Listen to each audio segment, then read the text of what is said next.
Some of the hardest problems in the world exist far above the planet. Our job? To launch the smartest solutions, to protect our satellites, clean up our clutter, to propel breakthroughs in propulsion, to learn more about our place in the universe, to outpace emerging threats. Every day, the Aerospace Corporation uses the latest technologies to ensure our nation's safety and leadership in space.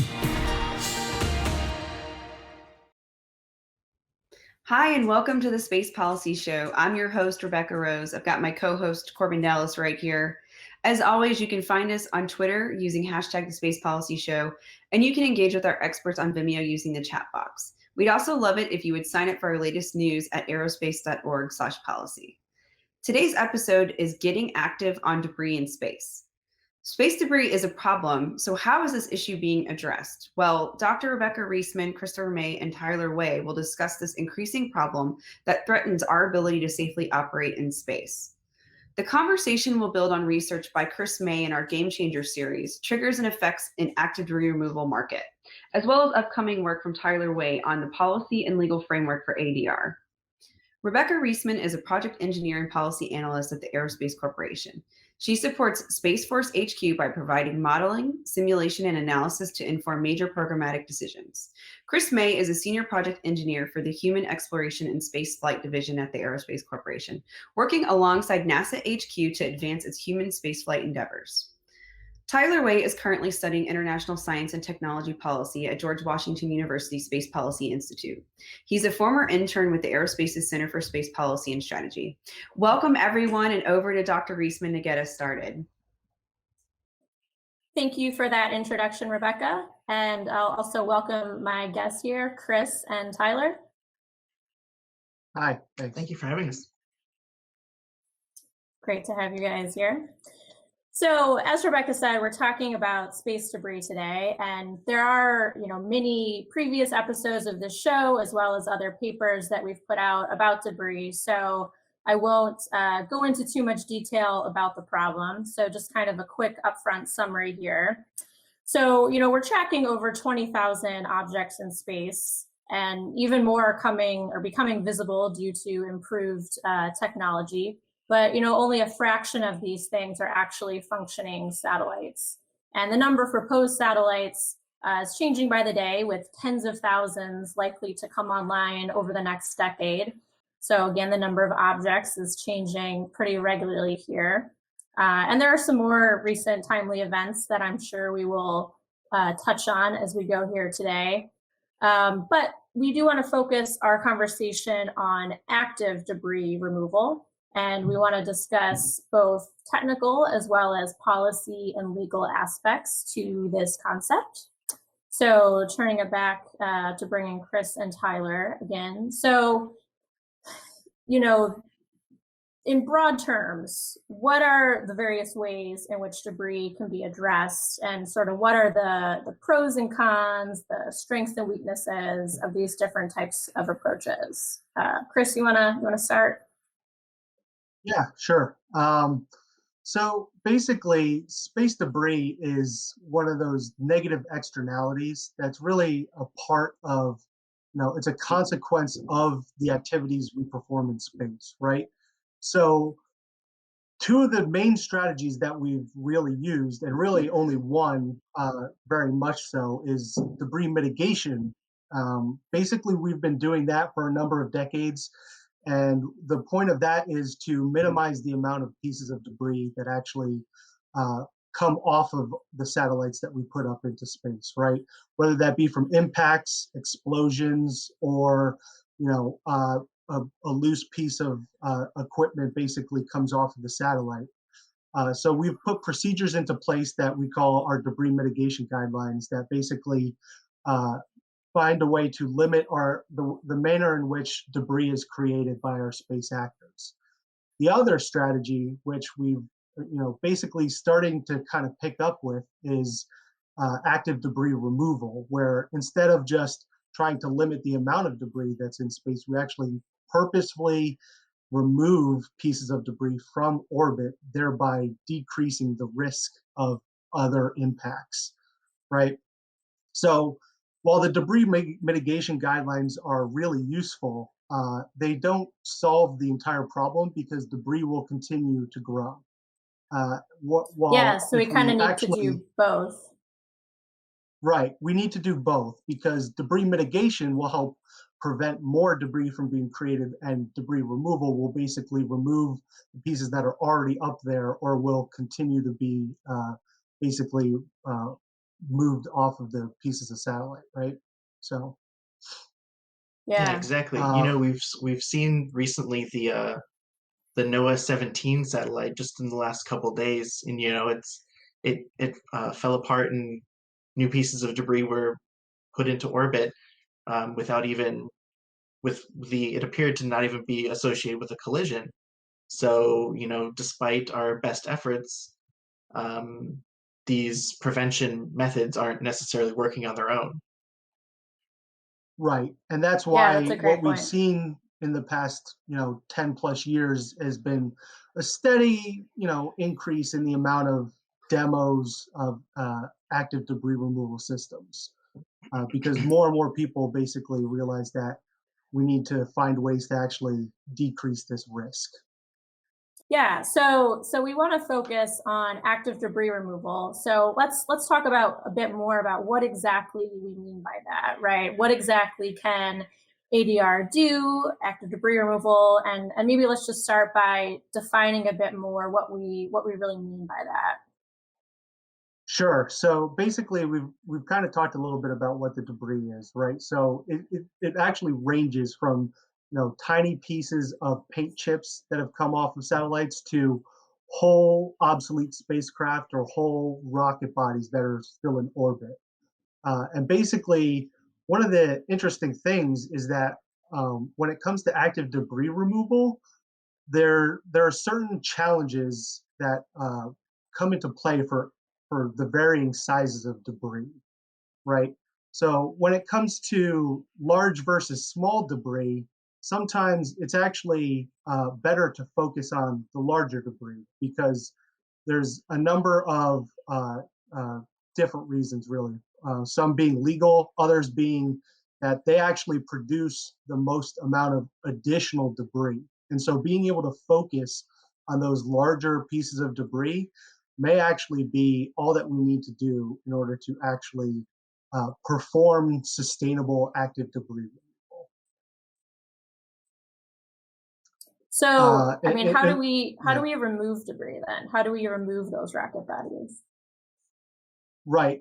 There's a number of different technological designs basically for removing debris. Now, sometimes they might be, it might range from being able to grapple a certain object, or it may be as simple as, using aerogel or to basically capture small pieces of debris, right? So that really gets back into the idea of what being able to target specific pieces of debris helps determine how we want to capture those debris because there isn't a single solution that fits all sizes or fits all debris types. Additional challenges with that include whether or not the piece of debris is tumbling, whether or not, which basically means is it in a state where it's easy to basically dock with, right? If it's tumbling, it's spinning in such a manner that essentially it makes it much more difficult for the different technologies that we have to actually be able to target it and appropriately mimic its movements so that we can capture it. So once we capture a piece of debris, what happens then? There's a couple different options, and it really ranges depending on which orbits we're going to. If it's in LEO or MEO, the best options generally are to remove it by deorbiting it back into Earth's atmosphere, at which point, based on the size of it, it'll likely and what it's made of, it'll likely burn up in the atmosphere. Um, if it's something out in geo, what we do is we move things out to disposal orbits, right? So we actually have guidelines where there are certain other orbits that we move our obsolete spacecraft into so that they don't affect spacecrafts that are currently in that orbit regime or moving through that orbit regime or will eventually be in that orbit regime. Got it. And there was an exciting announcement in the past week on this front, right? There was actually just recently, Astroscale was able to launch their active debris removal demo. It's actually a little bit more of an end of life demo, but it's also the technologies are so similar. It's basically this, just as useful for active debris removal, right?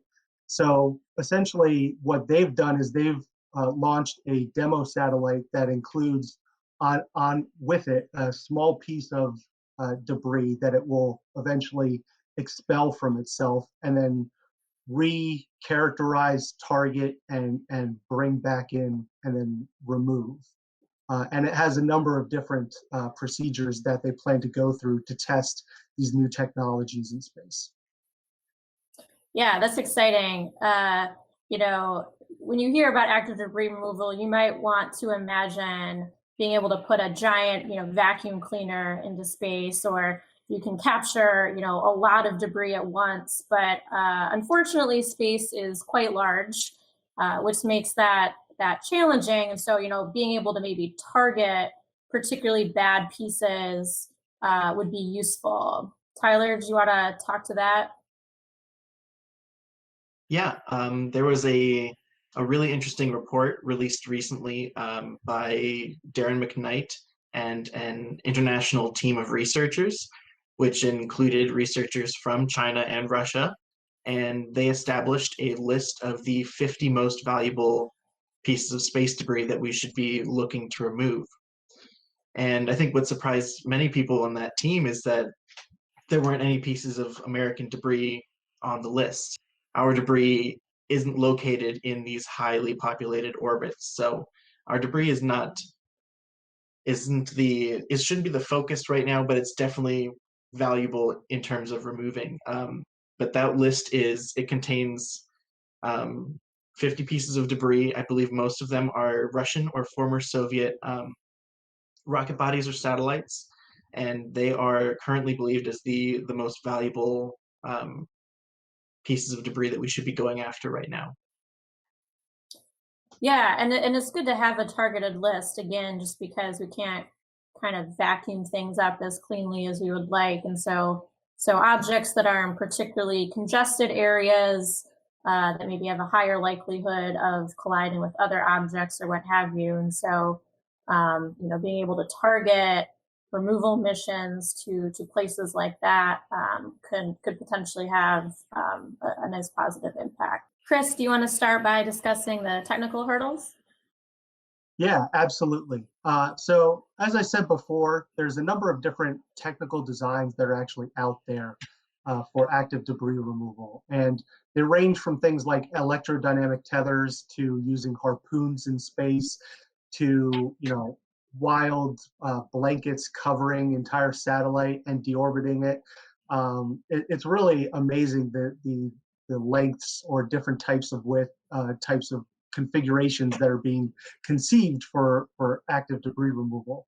The question is, how many of those will actually be useful, and what is actually worth investing in, right? And there's no solution that will fit all different types of debris. That's just not possible based on orbital mechanics and the different sizes and types of debris that we see. So looking at all these different types of configurations is actually really good.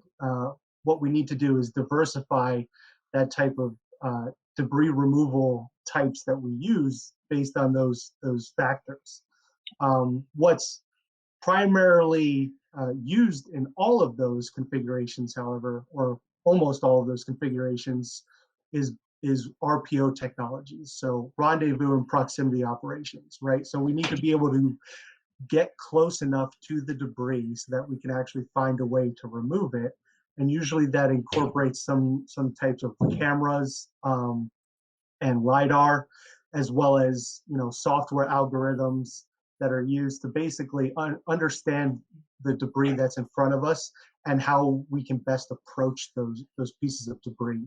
So a lot of the technical issues aren't really in the actual designs of the satellites per se, but really in the operation of those satellites, which is obviously a major hurdle. And RPO technologies, which are being developed not just through ADR demos, but also on-orbit servicing demos, as well as end-of-life technologies, are basically a way for us to advance those technologies as in parallel as well.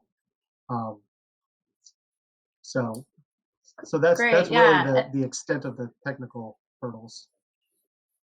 Got it. So there's a wide range of options, which means you're not stuck into one particular design. Tyler, do you want to talk about some more of the legal policy hurdles? Yeah. So when we consider what legal and policy hurdles there are for active debris removal, a few things first come to mind. We have the Outer Space Treaty, which is the framework for all of our international space norms and standards, and so that often presents itself in licensing authorities, and so you have to consider those. We also have export concerns, so each country that has space assets and satellites shouldn't be expected to also have their own ADR capabilities. So at some point, we're going to have to deal with the export concerns that can go along with it. And also there's the liability concerns. When you're involving two separate parties, who is responsible for what ultimately happens in space? Is it the state of the client satellite that procures the operation from the servicer? Or is it the servicer as the one who is ultimately responsible? And so, these are questions that we're going to have to answer. Yeah, so that's a lot of different policy and legal obstacles. So, really, at least relatively speaking, it seems like the technical issues are relatively minor, just in the sense that we've done a lot of these things before and what have you. And again, there's a range of different ways to actually do capture and such to remove the debris. So it seems like in the space community, there tends to be more pushback or more sort of hurdles to deal with on the economic and legal side of things. And there's many reasons apart from just the obvious debris problem to try to help remedy this. I know the Space Force has expressed some interest in getting the commercial side more on track here. Yeah, Chris, just recently the Space Force, just recently the Space Force basically said it was actually interested in paying commercial companies to actually do the work of removing debris, thereby allowing the Space Force to do its primary mission, right? So that it doesn't have to focus on those types of externalities, which is a great idea, and certainly. Well, I wouldn't minimize exactly the technical issues. Obviously, these are very challenging activities and spacecraft to create.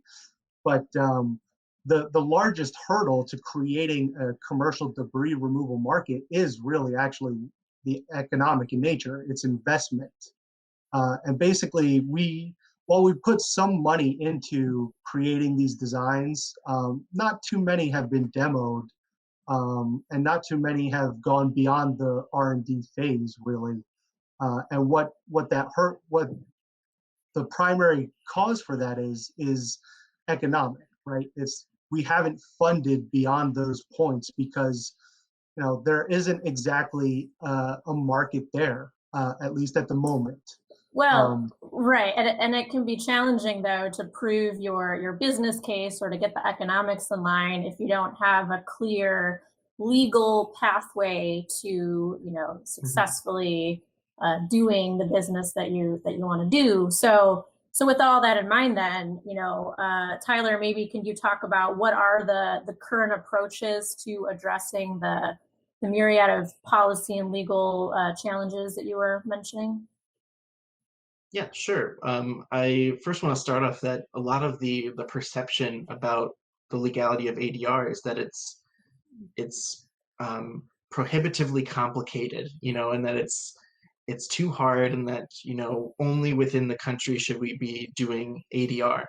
Right now, the conversation is currently centralizing around an international agreement or an international organization that would focus on the regulation and operation of ADR. There's some that are saying, we should have an international organization that is the entity that procures these services on behalf of other countries in order to prevent a lot of these concerns that what if these capabilities turn out to be weaponized? What if these capabilities are not as peaceful as we thought they were? And and so I think in the long term, an organization or an agreement that outlines norms and standards associated with this is a great idea. And but as for the short term, we know that international organizations and agreements can take years, especially in the space world. It can take decades. And so I think there are better options out there. Yeah, well, and with that in mind, I hear that you have a new paper coming out soon that will discuss some of this. So if the current approach is this kind of international level means to get some improved legality things on the books here, and that's a big tall order. What is it that that you're kind of suggesting or putting out there? Yeah, so my upcoming paper is about, it outlines a consent and contractual based framework for active debris removal within the United States and also with like-minded nations that share the same interests and goals for active debris removal. It contains a few vital aspects. The first and foremost is consent. There's a legal question of what constitutes debris, and how do we know if something is debris or it's just a dormant satellite? Well, under the framework, you would have to have consent of the debris owner in order to remove the debris. And the contractual aspect of the framework would solve a lot of the issues associated with the hurdles that I had mentioned previously. The Outer Space Treaty, Article 6, authorization and continuous supervision, a contract that is mutually agreed upon by two entities, either countries or commercial companies. They would outline who is responsible ultimately for authorization and continuous supervision. Then going further, there would be a conversation about how much technical data would be required for the mission. Technical data is the threshold that would trigger an export warning, and so that's the point at which, in a contract, you could specify how much technical data is required, and if there is not enough that would require an export control, then you can go ahead and do technological sharing, and you can inform how best to do the operation. They each require a different level of technological knowledge of the satellite in question. And then finally, we have liability. In the international legal system, liability can get a little bit tricky because it all depends on fault and who is responsible ultimately, especially when you're dealing with an international operation. And so we see that in a contract or in an MOU between states, you can outline who is ultimately responsible in this case, who is ultimately responsible in that case. And so in the end, we have all these supposed hurdles that we believe make ADR a legally complex and hard to handle topic. But in the end, it's much more simple than we originally thought it was, which is really exciting. And it just means that someone has to get out there and apply this framework and go through these legal steps and do it to set the precedent that it's relatively easy. Yeah, so I And mean, really, you're suggesting start local, right? You're kind of suggesting Yeah. to pick sort of easier, less legally interesting, scenarios and play those out. And so that's something that I imagine could happen around the world locally, right? And so kind of every sort of country Mhm. or what have you could look for opportunities to do that. Maybe especially if they have some objects on that list of worst offenders of debris. And Mhm. then do you see a way for this to then kind of bubble up to the international scale, or is that like a legal hurdle we can figure out down the road, and this is like kind of a band-aid, or I don't know. How do you think about Mhm. this in the bigger context? Yeah, so this is definitely a short-term solution. It's meant to kind of get the conversation going on how we should be looking at ADR. We show that it doesn't have to be complicated and that it's relatively easy, and then we can build on that and go forward and create more precedent for international active debris removal. And you were talking about applying it in other contexts. Any country can apply this framework because it's in the end it's based on the outer space treaty regime and also on just the idea of consent, which is something that any state can engage in. It does help a lot if there's an already pre-existing authorization and continuous supervision framework within a country, like the United States has the Department of Commerce through NOAA and the Department of Transportation through the FAA and the FCC. And so in the end, having something similar to that would make the process easier, but it is definitely something that can be implemented anywhere. Yeah, that's great. to Chris, did jump you have on any? what he said, basically, I think it's a really good path forward because what it allows us to do is that targeting aspect that we talked about before, where we go after the biggest, most dangerous pieces of debris and substantially reduce the risk of increasing the amount of debris out in space, right? And what that allows us to do is actually also get over the hurdle that comes with small debris removal, which is where it really gets legally challenging, right? Because a lot of those pieces of small debris, we actually don't know where or what they came from, which is why it makes it so legally daunting because technically it's supposed to be the property and liability of whoever launched it. But if we don't know who launched it, then we can't just, even in good faith, go up and take it down or deorbit it, right? It just Mhm. it would get into legal difficulties internationally, and so being able to make those contractual agreements allows us to kind of sidestep that, at least in the near term, like you said, where basically, uh, if all things go well, we could eventually create some sort of international consortium to actually go after small debris. Though we may not even have to if we get enough big pieces of debris. We may actually sustain the environment to a point that all of our space actors are satisfied with the risk that exists up there. Exactly. So Yeah. it's a really good path forward. We don't need this to become an insurmountable obstacle that we can make progress on. So that's Mhm. exciting. Do you guys have any other closing remarks that you want to add here today? Tyler, I'll let you go Um, first. I'll add, I'll add one more thing. There's a little known Carl Sagan quote that I like to use, and it's basically nearly all our problems are made by humans and can be solved by humans. And space debris, is one of those problems, right?